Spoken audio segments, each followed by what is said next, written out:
seconds and counting.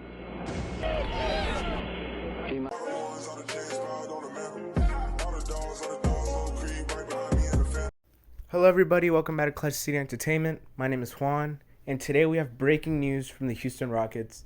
They have signed Dillon Brooks to a 4-year, $80 million deal, and I'm just going to get straight into it. That is not a good contract from the Rockets, especially if it's all guaranteed. I have a feeling it is, and it's not good. Especially when we've been very conservative as like the last couple of years, and being conservative from free agent signings, not spending a lot. To go out and spend $80 million on Dillon Brooks for 4 years, it's not it. He doesn't shoot very well. He's quite frankly just a bad shooter. Great defender, but we just got Amen Thompson. We just got Fred VanVleet. So I mean, it wasn't a priority to get a great defender and a big contract for a guy that can't shoot. It doesn't make sense to me what the Rockets are doing right now. But while we're at it, I guess I can talk about some of the positives. I mean, I already said it, he's a great defender. This team definitely struggled in defense last year. They're one of the worst defensive teams. So now you add Amen Thompson, Dillon Brooks, and Fred VanVleet to a team that needed defense, and that's great. No problem with that aspect of it. And I'm just gonna say this again: it's not the players that I'm mad about. It's just the contracts were just bad. But we can also talk about Dillon Brooks possibly having a rebound year. Maybe he shoots a lot better than he did last year. If he does that, then I guess the conversation changes a little bit.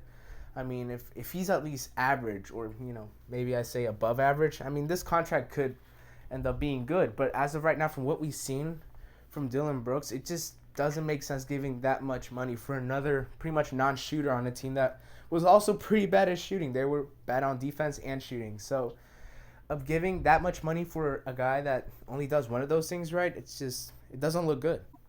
And to be honest, we don't know if he'll even start for most of the year. I mean, obviously he's, like I said, great defender, so he might be starting, but you have Tari Eason too, so you might be taking minutes away from him too. It's a really messy situation because at that point you're paying $80 million for 4 years. You have to play him. I feel like it's doing you a disservice just to not play somebody that you're spending $80 million for. So it's bad business. Let's see if he has a better season. Hopefully he does. That's the only way this contract looks half decent. Even then, if he was an average shooter last year, we really would have only paid $17-18 million for him. But $20 million for 4 years, I mean, we're just blowing away our cap space right now with Fred VanVleet and Dillon Brooks alone. Those two players, they're good. They're good. Don't get me wrong. They're great. Well, not great, but they're good players. But to just get both of those and already wash away a lot of your cap space for the next couple of years, I mean, it doesn't look right. So now I bring it over to you guys. What do you guys think of this signing? I mean, maybe you like it, maybe you don't, but I do want to hear from y'all. I'll see you guys in the next Rockets video. Goodbye.